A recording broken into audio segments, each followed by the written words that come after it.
What's up, everybody? My name is Dr. Trevor Soik. I'm a physical therapist as well as a strength coach. I own Bridge the Gap Physical Therapy, where I rehab strength athletes, coach strength athletes, and write strength programs for those who are experiencing pain and or injury. Today, I want to make some video comments on a blog post that I wrote a while ago and actually just posted on my website. Check it out if you want to.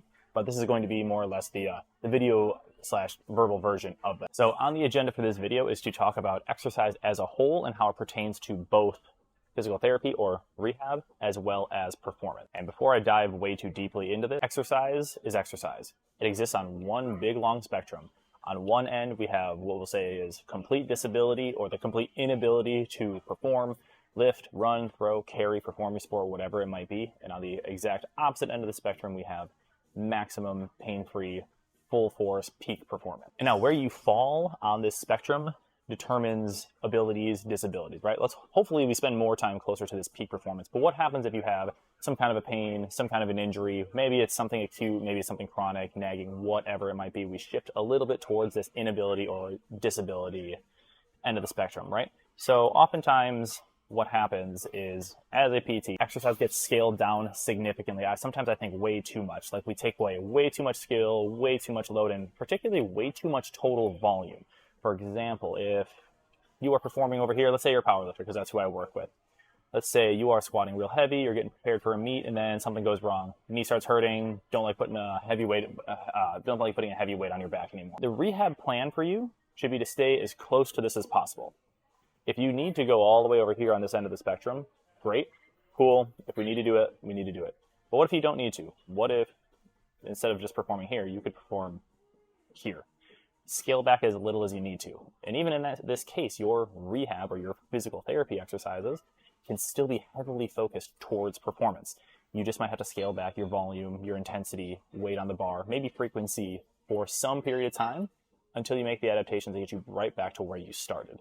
The issue with a lot of rehab plans, a lot of PTs, they knock you all the way down to square one arbitrarily. Like they don't take into account your current tolerances for strength, volume, positions, certain exercises or specific exercises for your goal or your sport. Too often do rehab programs knock you all the way down here and then try to make up all of this space.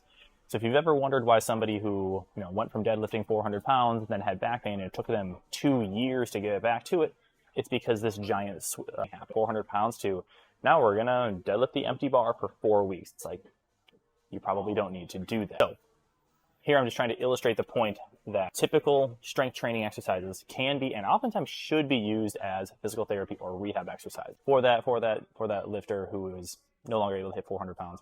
Maybe you're tossing in some banded stuff. Maybe you're tossing in some things that are really low threshold that look kind of like physical therapy things in a clinic. But realistically, again, it's still a spectrum. We should still be trying to get clients, particularly those who are suffering from pain and or injury, as close to their regular performance as physically possible. That is the goal. It always has been the goal and always will be the goal. So what I mean by all of this is that the true overarching goals of a rehab program, and again, the only people who should be doing rehab programs are those who are experiencing some sort of pain that is limiting them from performing at the level they want to, or people who are recovering from some sort of an injury, whether that be traumatic, surgical, anything along those lines, right? If you are healthy and performing at a high level, there's no need for you to be doing a rehab program. You should just be doing strength training. You should just be performing. So what does this kind of rehab program look like? We already covered, getting yourself as close to your regular training as your body and really in your mind will allow you to do at this time. So the biggest components I find with this is, one, you need to have positional tolerance. Like you need to be able to get into the positions that your sport, your competition, your goals, your list will allow you to do.